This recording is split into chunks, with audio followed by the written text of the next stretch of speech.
Hello friends, स्वागत है आपका रैपिड सक्सेस पॉइंट में।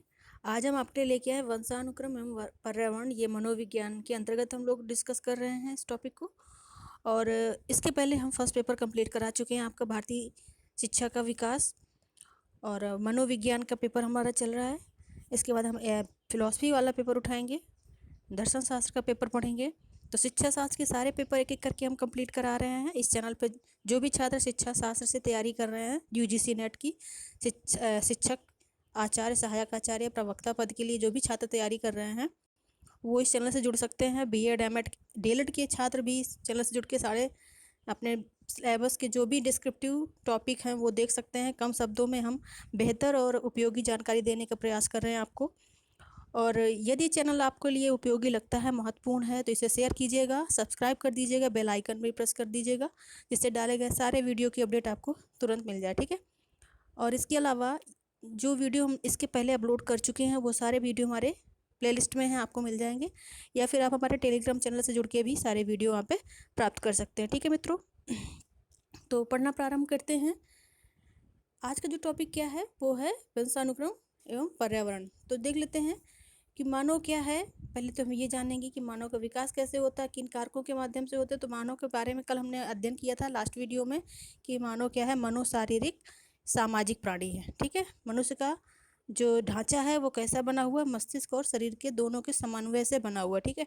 जो अन्य प्राणी हैं उनमें मस्तिष्क यानी कि छठवीं इंद्रिय का अभाव होता है, जबकि मनुष्य में 5 इंद्रिय के अलावा छठवीं इंद्रिय जो किसको बोलते हैं, ज्ञान की शक्ति, विवेक की शक्ति, वो है हमारे पास। तो 6 इंद्रियों वाला जो प्राणी है वो मनुष्य है। ठीक है। तो मनुष्य कैसा है, मनोशारीरिक सामाजिक प्राणी है। यहाँ पर क्या बताया गया है कि मानव के विकास के 2 मूल कारक हैं। ठीक है। कौन कौन से 2 मूल कारक हैं, वंशानुक्रम और पर्यावरण। ठीक है। ये 2 मूल कारक हैं जिनके आधार पर मानव का विकास निर्भर करता है। इनके आधार पर ही किसी व्यक्ति के विकास की सीमा का निर्धारण किया जा सकता है। ठीक है। तो देख लेते हैं वंशानुक्रम संबंधी जो कारक हैं वो कौन कौन से हैं। तो पहला जो कारक है वो हमारा प्रजाति या रेस। ठीक है। इसको अंग्रेजी में रेस भी बोलते हैं। तो किस प्रजाति से मानव का संबंध है, जैसे कि हम लोग पढ़ते हैं मंगोलाइड, काकासाइड, निग्रोइड प्रजाति जो पढ़ते हैं हम लोग। तो इसके अंतर्गत हम ये जानने का प्रयास करते हैं कि व्यक्ति का जो जिस प्रजाति से, जिस रेस से उसका विकास हुआ है, तो उसका अध्ययन इसके अंतर्गत किया जाता है। दूसरा हमारा क्या है, दादा दादी यानी कि 4 फादर्स। तो वंशानुक्रम के अंतर्गत जो हमारे पूर्वज हैं उनके कुछ गुण और उनके कुछ विशेषताओं को लेकर बालक जन्म लेता है। तो वो 4 फादर्स की भी विशेषताओं का अध्ययन हम वंशानुक्रम के अंतर्गत करते हैं। तीसरी चीज़ है हमारे माता पिता। जो हमारे माता पिता है, प्रत्येक बालक के, प्रत्येक शिशु के माता पिता 2 वंशानुक्रमों से संबंध उनका होता है। तो उन दोनों की विशेषताएं ही बालक को प्राप्त होती हैं। तो तीसरे हमारे हो गए पेरेंट्स। और चौथे हमारे कौन है, पितृ, जीन्स। जीन्स वही जो हमने बताया ना कि माता पिता की जो जीन्स है, जो उन्होंने अपने वंशजों से जो प्राप्त किया, अपने पूर्वजों से जो प्राप्त किया है, वो सारे पितृकों का या जीन्स का प्रभाव भी बालक के विशेषताओं के रूप में उसे प्राप्त होता है। अंतःस्रावी ग्रंथियाँ, इंडोक्राइन ग्लैंड्स जो होती हैं, जैसे दो प्रकार की ग्लैंड्स होती हैं, अंतःस्रावी और बहिर्स्रावी ग्रंथि। ठीक है।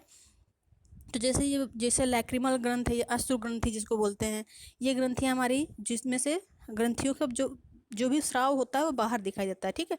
कुछ ऐसी ग्रंथियाँ होती हैं मानव शरीर में जो अंतः स्थापित है, मतलब कि शरीर में बाहर से उनका कुछ आवरण दिखाई नहीं देता है, वो अंदर ही स्थित है और अंदर ही उनसे कुछ विशेष प्रकार के रसायन या कह सकते हैं कुछ द्रव पदार्थ निकलते हैं जो मानव के व्यवहार को प्रेरित करते हैं। तो कुछ अंतःस्रावी ग्रंथियाँ भी मानव के विकास में सहायता करती हैं। फिर है हमारा बुद्धि। बुद्धि भी हमें किससे प्राप्त होती है, वंशानुक्रम से ही प्राप्त होती है। और ये इसके जो हस्तांतरित करने वाले जो माध्यम है वो कौन से, हमारे माता पिता हैं, हमारे 4 फादर्स हैं, हमारे पितृक हैं और हमारी प्रजाति है। ठीक है। अभिक्षमता, इसको भी कहाँ से छात्र प्राप्त करता है, बालक कहाँ से प्राप्त करता है, अपने वंशानुक्रम से, यानी कि माता पिता और 4 फादर्स या फिर रेस से। ठीक है। तो ये सारी चीज़ें हैं जो वंशानुक्रम संबंधी कारक हैं, जो बालक को जन्म से, मतलब कि जन्मजात प्राप्त होते हैं। इनको कृत्रिम रूप से प्राप्त करने की आवश्यकता नहीं होती। बालक जब जन्म लेता है, ये उसके अंदर का सारी विशेषताएं इन सब चीज़ों से संबंधित उसके अंदर पहले से ही उपस्थित होती हैं। ठीक है। अब देख लेते हैं पर्यावरण के संबंधी कारक क्या हैं। तो पर्यावरण संबंधी कारकों का अध्ययन करेंगे क्योंकि हम जानते हैं कि मानव के विकास में वंशानुक्रम और पर्यावरण दोनों का बहुत ही महत्वपूर्ण योगदान होता है। किसी एक के अभाव में दूसरा पूर्णतः कार्य नहीं कर सकता, ठीक है। किसी एक के द्वारा ही संपूर्ण, ये कह सकते हैं कि संपूर्ण विकास हो जाएगा, मानव का सर्वांगीण विकास हो जाएगा, ये संभव नहीं है, ठीक है। तो पर्यावरण के अंतर्गत कौन से कारक आएंगे? तो पहला है प्राकृतिक पर्यावरण, ठीक है। कौन सा पर्यावरण? प्राकृतिक पर्यावरण पहला आएगा। तो प्राकृतिक पर्यावरण, फिर दूसरा है हमारा सामाजिक पर्यावरण। प्राकृतिक पर्यावरण के अंतर्गत जो हमारे आसपास के जलवायु, तापमान, इसका प्राकृतिक पर्यावरण के अंतर्गत ये सारी चीज़ें आएंगी। सामाजिक पर्यावरण वो है जो बालक को अपने आस पड़ोस, घर में, परिवार में, मित्रों के माध्यम से प्राप्त होता है, विद्यालय में प्राप्त होता है। ये सारा क्या है? सामाजिक पर्यावरण हो गया, ठीक है। फिर तीसरा हमारा परिवार में स्थान। जो शिशु है, जो बालक है, जो व्यक्ति है, उसका परिवार में क्या स्थान है, ठीक है। उसको सम्मानजनक स्थान प्राप्त है, उसे बालक की दृष्टि से देखा जा रहा है, उसको वयस्क समझा जा रहा है, उसको योग्य माना जा रहा है। तो इन सब का प्रभाव भी कहीं ना कहीं बालक के विकास में अपना योगदान करता है, ठीक है। फिर है संस्कृति। किस संस्कृति से उस बालक का विकास हुआ है, उसके फोर फादर्स, उसके माता पिता, या फिर उसके कह सकते हैं पूर्वज किस सभ्यता और संस्कृति के इस सभ्यता और संस्कृति को मानने वाले हैं, उनके मूल्य परंपराएं क्या है, इनका प्रभाव बालक पर पड़ता है। फिर है हमारा पोषण, न्यूट्रिशंस। जो जिस प्रकार का खान पान होता है, ये कहा जाता है कि जैसा खाओ अन्न वैसा बने मन, ठीक है। तो भोजन का प्रभाव, जो खाद्य पदार्थ हम लेते हैं अपने साथ अपने पोषण के लिए, उनका प्रभाव भी बालक के विकास पर पड़ता है, ठीक है। तो पांचवा पोषण हो गया। छठवां है रोग एवं चोट। कुछ ऐसे रोग या व्याधियाँ होती हैं जो जन्म से ही बालक अपने पूर्वजों के माध्यम से लेके पैदा होता है, ठीक है। जैसे डायबिटीज़ वगैरह है, तो ये जन्मजात कुछ ऐसी बीमारियां होती हैं जो बालक शिशु अपने पूर्वजों से लेके जन्म लेता है। कुछ ऐसी व्याधियां होती हैं जो जन्म लेने के उपरांत मानव शरीर में घटित होती रहती हैं, ठीक है। तो इस प्रकार की जो व्याधियां हैं, जो चोट है, इनका प्रभाव भी कहीं ना कहीं बालक पर पड़ता है। जैसे पोलियो हो जाता है जन्म के बाद, ठीक है, तो उससे बालक का विकास कहीं ना कहीं अवरुद्ध होता है, ठीक है, क्योंकि वो अपने आप को दूसरे बच्चों के साथ समायोजित करने में परेशानी का अनुभव करता है बालक, ठीक है। या फिर कह सकते हैं श्रवण शक्ति या दृष्टि शक्ति बाधित होने पर भी बालक को समायोजन स्थापित करने में समस्याएं आती हैं, ठीक है, अपने पर्यावरण के साथ। तो फिर अगला कौन सा है? शिक्षा, ठीक है। यदि एक शिक्षित व्यक्ति होता है तो वो आसानी से किसी भी समाज में अपने आप को समायोजित कर लेता है, ठीक है। लेकिन जो बालक या जो व्यक्ति जिसको वर्तमान की आधुनिक शिक्षा से जिसका कोई वास्ता नहीं है, उसे कहीं भी समाज में ले जाओगे तो वो उतने आसानी से समायोजन स्थापित नहीं कर पाएगा, ठीक है। यदि उसे यहाँ अपने यूपी से उठा के उसे केरला भेज दिया जाए तो वहाँ पे उसको समस्या होगी, क्योंकि हिंदी भाषा वहाँ पे ज़्यादा लोग समझते नहीं है, अंग्रेजी में बात करना होगा तो उसको वहाँ पे अपने आप को एडजस्ट करने में प्रॉब्लम आएगी। तो एजुकेशन भी कहीं ना कहीं महत्वपूर्ण है। ये एक स्थान से दूसरे स्थान पर जाने पर बालक के समायोजन पर बहुत बड़ा अपना रोल प्ले करती है, ठीक है। तो ये सारी चीज़ें हैं जो वंशानुक्रम और पर्यावरण के अंतर्गत आते हैं, ये सारे कारक जो बालक के विकास को प्रभावित करते हैं, ठीक है। अब हम जान लेते हैं कि वंशानुक्रम का क्या अर्थ है, ठीक है। तो वंशानुक्रम को जेम्स ड्रेवर ने परिभाषित करते हुए कहा है कि माता पिता की शारीरिक एवं मानसिक विशेषताओं का संतानों में हस्तांतरण ही वंशानुक्रम है। जेम्स ड्रेवर ने बड़े ही सरल शब्दों में बता दिया कि माता पिता की शारीरिक एवं मानसिक विशेषताएं, मतलब जो माता पिता की जो लंबाई भार होता है उसका, और जो उसके माता पिता के जो बुद्धि विवेक है, अभिक्षमता है, योग्यता है, कुशलता है, इनका हस्तांतरण यानी कि एक पीढ़ी से दूसरी पीढ़ी में पर ले जाना, ये चीज़ें क्या तय करती हैं? वंशानुक्रम को तय करती है, ठीक है। तो मतलब माता पिता के लंबाई चौड़ाई, शारीरिक गुणों का और उनके मानसिक गुणों का प्रभाव बालक पर पाया जाता है और इसको ही वंशानुक्रम कहा जाता है, ठीक है। अब देख लेते हैं पर्यावरण क्या है, पर्यावरण का अर्थ क्या है। तो पर्यावरण का अर्थ है संपूर्ण आवरण। संपूर्ण आवरण, आवरण मतलब घेरा, कोई चीज़ ऐसी जो जिसने हमको ढक रखा है, ठीक है। पर्यावरण क्या है? एक आवरण है, एक कह सकते हैं एक ऐसा घेरा है जिसने हमको चारों ओर से घेर रखा है, जो प्राकृतिक एवं सामाजिक दोनों है। ये जो पर्यावरण है ये ऐसा घेरा है जो प्राकृतिक भी है और सामाजिक भी है।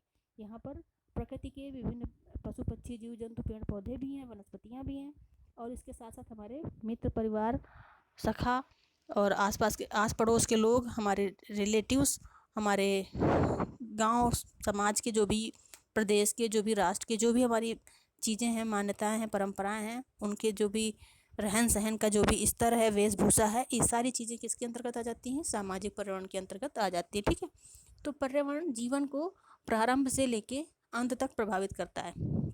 ठीक है, किसी भी व्यक्ति को जो पर्यावरण है वो कब से कब तक प्रभावित करता है? जन्म से लेकर मृत्यु पर्यंत। ठीक है, वो प्रभावित करता है। तो पर्यावरण समझ में आ गया। पर्यावरण क्या है? एक संपूर्ण आवरण है। और वंशानुक्रम क्या है? माता पिता की शारीरिक एवं मानसिक विशेषताएं जो कि संतानों में हस्तांतरित की जाती हैं। ये किसने कहा है? जेम्स ट्रेवर ने कहा। ठीक है, इतनी बात समझ में आ गई होगी आपको। चलिए आगे देख लेते हैं वंशानुक्रम के नियम। वंशानुक्रम के नियम क्या हैं? पहला है समान समान को जन्म देता है। ठीक है, मतलब कि जैसे माता पिता होंगे, उनका जैसा कदकाठी होगा, जैसी लंबाई चौड़ाई भार होगा, उसी प्रकार की संतानें भी उत्पन्न होंगी। ठीक है, गोरे माता पिता की संतानें गोरी, काले माता पिता की संतानें काली होती है, ये प्रायः देखा जाता है। ठीक है, लंबे माता पिता की संतानें लंबी होती हैं और छोटे या नाटे कद के माता पिता की संतानें नाटी होती हैं। तो ये क्या है? समान समान को जन्म देता है। ठीक है, तो ये एक प्रकार की हो गई बात। दूसरा हम देख लेते हैं निश्चितता का विभिन्नता का नियम। विभिन्नता का नियम क्या है? मतलब कि एक ही माता पिता जो जिसकी संतानें कुछ लंबी हैं, उसी माता पिता की संतान दूसरी जो संतान है वो छोटी भी हो सकती है। ठीक है, लंबाई कद भार में कैसे थोड़ा बहुत अंतर होगा, बिल्कुल सेम एक ही माता पिता की संतान, अगर किसी एक बच्चे का जो लंबाई है वो 6 फीट है, तो ज़रूरी नहीं कि दूसरे बच्चे की लंबाई भी 6 फीट ही हो, वो 5 साढ़े 5 भी हो सकता है। ठीक है, 5.5 तक हो सकता है, 5 8 हो सकता है, 5 9 हो सकता है। ठीक है, ऐसे ही भार में भी कुछ ना कुछ अंतर होगा। ठीक है, ऐसा नहीं कि माता पिता का भार अगर 70 केजी है तो बच्चा भी 70 केजी का ही होगा, ये नहीं। हष्ट पुष्ट माता पिता जो होंगे तो उनके बच्चे भी हष्ट पुष्ट या स्वस्थ होंगे। ठीक है, ऐसा कहने का मतलब है कि एक माता पिता की जो संतानें होंगी वो आवश्यक नहीं है कि दोनों का सेम समान भार हो, भले ही वो जुड़वा क्यों ना हो, लेकिन उनमें कुछ ना कुछ विशेषताएं या कुछ ना कुछ विभिन्नता अवश्य होती है। ठीक है, फिर है हमारा तीसरा प्रत्यागमन का नियम। प्रत्यागमन का नियम क्या है कि जैसे कोई विशेषता है, कोई गुण है, जो दो प्रकार की विशेषताएं होती है, एक सामान्य विशेषताएं होती हैं और दूसरी होती है विशिष्ट। ठीक है, तो प्रत्येक माता पिता में, प्रत्येक जीवधारी में कुछ विशिष्ट योग्यताएं होती हैं, कुछ सामान्य योग्यताएं होती हैं। तो हस्तांतरण विशिष्ट योग्यताओं का नहीं होता है। जैसे कोई माता पिता है, वो अपने शिशुओं में जो उसके गुण हस्तांतरित होंगे, तो उनके जो विशेष गुण, विशेष कौशल हैं वो हस्तांतरित नहीं होंगे। वो गुण हस्तांतरित होते हैं जो सामान्य हैं, जो जनरल हैं, जो उनमें से कॉमन पाए जाते हैं, वो गुण अपनी संतानों में वो हस्तांतरित कर देते हैं। ठीक है, जो विशेष गुण हैं उनके, जिनको उन्होंने वातावरण में रह के अर्जित किया है, तो इनको सामान्य तौर पे वो हस्तांतरित नहीं करते हैं। तो इसका मतलब क्या है कि प्रत्येक व्यक्ति को औसत की ओर जाने की, या प्रत्येक जीवधारी या प्रत्येक प्रजाति अपने औसत की ओर जाती है, यानी कि अपने सामान्य गुणों की ओर जाती है। तो इसको बोलते हैं प्रत्यागमन, यानी कि ये रिट्रीट करते हैं, मतलब कि पीछे की ओर। ठीक है, वंशानुक्रम के सिद्धांत आगे देख लेते हैं हम लोग। वंशानुक्रम के कौन से सिद्धांत हैं? तो पहला जो सिद्धांत है वो है वंशानुक्रम का जीव सांख्यिकी सिद्धांत। ये किसने दिया है? ये गाल्टन ने दिया है। इन्होंने बताया कि जो कोई व्यक्ति है, ठीक है, तो उसके अंदर जितने भी गुण हैं, ठीक है, तो उसकी आधी विशेषताएं, आधे कौशल, आधे गुण माता माता प्रतिपक्ष से आया हुआ है, और उसके आधे गुण पिता के प्रतिपक्ष से आया हुआ है। यानी कि आधे जो गुण कौशल है वो माता ने दिए हैं अपने पूर्वजों के माध्यम से, और आधे गुण कौशल उसके पिता ने दिए हैं। ठीक है, ऐसे ही जो माता के अंदर गुण कौशल हैं वो उसके माता पिता या उसके मतलब कि पूर्वजों से उसको प्राप्त हुआ है, आधा आधा करके। ठीक है, तो ऐसे जब देखा जाए, ठीक है, तो जब श्रृंखला बनेगी गुणों की, पितृकों से प्राप्त होने वाली विशेषताओं की, वो कैसे होगी? घटती जाती है। ठीक है, मतलब एक पीढ़ी से दूसरी पीढ़ी, दूसरी पीढ़ी से तीसरी पीढ़ी जब जाएगी तो कुछ पूर्व वाली विशेषताएं कम होती जाएंगी, कुछ नई उसमें जुड़ती जाएंगी, ऐसा होता है। ठीक है, तो ये क्या है? हमारा वंशानुक्रम का जीव सांख्यिकी सिद्धांत। ये किसने दिया था? गाल्टन ने दिया था। दूसरा हमारा बीज कोष की निरंतरता का सिद्धांत। ये किसने दिया है? वीजमैन ने दिया है। इसमें यह माना जाता है कि जैसे हमने कहा कि पूर्वजों की गुण विशेषताओं को माता पिता धारित करते हैं, और माता पिता अपने पूर्वजों की विशेषताओं के साथ, कुछ अपनी विशेषताओं के साथ अपनी नई संतान को उत्पन्न करते हैं। ठीक है, उनमें नई विशेषताएं आएंगी, जो नया संतान होगा। ठीक है, लेकिन वीजमैन ने क्या कहा कि इस नियम के आधार पर ये नहीं माना जाना चाहिए कि माता पिता बीजों का हस्तांतरण करते हैं, यानी कि पूर्व की गुण कौशलों का हस्तांतरण करते हैं। ऐसा नहीं माना जाएगा, बीज को धारण करने वाले ही नहीं माना जाना चाहिए उनको, ठीक है। उनकी अपनी कुछ विशेषताएं, कुछ अपने कौशल भी हैं जो शिशु को वो देते हैं, और शिशु में भी वो योग्यता क्षमता होती है कि वो नए योग्यताओं को, नई कुशलताओं को अर्जित कर सके, ठीक है। तो माता पिता सिर्फ बीजों को धारण करने वाले नहीं है, यानी विशेषताओं को धारण करने वाले नहीं है, उनके सप्लायर नहीं है, उनके हस्तांतरण नहीं है, उनका मीडियम नहीं है, वो उनकी अपनी गुण कौशल विशेषताएं भी होती हैं, ठीक है। फिर है अगला मेंडल का वंशानुक्रम सिद्धांत। आपने मेंडल के मटर का जो उन्होंने प्रयोग किया था, मटर पे, छोटी मटर और कुछ बड़ी मटर पे उन्होंने प्रयोग किया था, तो उन्होंने क्या देखा, जब दोनों को मिक्स करके उन्होंने संकर प्रजाति का उत्पादन किया तो क्या हुआ, पहले जो दोनों प्रजातियों की मटर थी उनका विकास बढ़ता गया, ठीक है। बड़ी मटर का उत्पादन अधिक होता गया, छोटी वाली मटर का उत्पादन कम होता गया, या कह सकते हैं छोटी मटर का उत्पादन अधिक होता गया, बड़ी वाली का कम होता गया। लेकिन एक सीमा ऐसी आई कि फिर वही वो उसमें रिग्रेशन शुरू हो गया। रिग्रेशन मतलब वो घटना शुरू हो गया, मतलब बड़ी मटर का उत्पादन फिर धीरे धीरे धीरे धीरे कम होता जा रहा है और फिर वो अपने पूर्व के रूप में प्राप्त हो जाती है। मतलब छोटी मटर में संकर प्रजाति उगाई गई थी बड़ी मटर की, तो बड़ी मटर का उत्पादन प्रारंभ हो गया अधिक मात्रा में, छोटी के साथ साथ बड़ी का भी बढ़ता गया। जैसे इस साल कुछ हुआ, फिर अगले साल उससे अधिक उत्पादन हुआ, फिर उसके अगले साल उससे अधिक उत्पादन हुआ। लेकिन एक साल ऐसा आया कोई, इसमें से उस सफ़ेद मटर का उत्पादन पहले की तुलना में कुछ कम हुआ, तो उसके अगले साल उससे भी कम हुआ, तो इस प्रकार से रिग्रेशन शुरू हो जाता है, ठीक है। तो मेंडल का कहना है कि ऐसे ही जो वंशानुक्रम होते हैं, ठीक है, तो ये हस्तांतरित तो होते हैं माता पिता के माध्यम से, लेकिन एक सीमा ऐसी भी आती है कि इनमें रिग्रेशन शुरू हो जाता है, इनमें कमी प्रारंभ हो जाती है और ये अपने पूर्व के स्वरूप को प्राप्त कर लेते हैं। यानी कि जो पूर्वजों के द्वारा अर्जित विशेषताएं हैं, जो कौशल हैं, वो अपने सामान्य रूप को प्राप्त कर लेती हैं, यानी कि उनमें कोई कृत्रिमता नहीं रह जाती है, भले उनको फोर्सली बहुत समय तक नहीं रोक के रखा जा सकता है। फिर है विकासवाद का सिद्धांत। ये किसने दिया है, डार्विन ने दिया है। डार्विन ने कहा कि जो व्यक्ति जितना सशक्त होगा, जो वातावरण के साथ जितना अधिक समायोजन स्थापित कर लेगा, वो उतना ही प्राकृतिक होगा और पर्यावरण के साथ उसको समायोजित करने में उतनी आसानी होगी, ठीक है।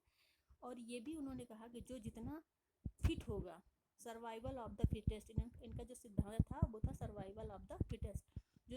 जो सबसे ज़्यादा किसी भी प्राकृतिक आपदा या सामाजिक जो भी समस्याएं हैं, उनका जो जितना अधिक समायोजन कर लेगा उसके साथ में, उसका ही प्रकृति क्या करेगी, वर्ण करेगी, उसका ही प्रकृति चयन करेगी।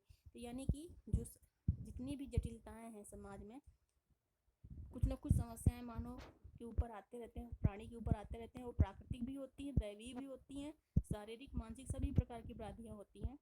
तो जो उन सब में अपना समायोजन स्थापित कर लेता है, उन सबको जो पार पा लेता है, उनसे ऊपर उठ के जो सोच पाता है या कर पाता है, वही इस प्रकृति में जीवन जीने का अधिकार रखता है।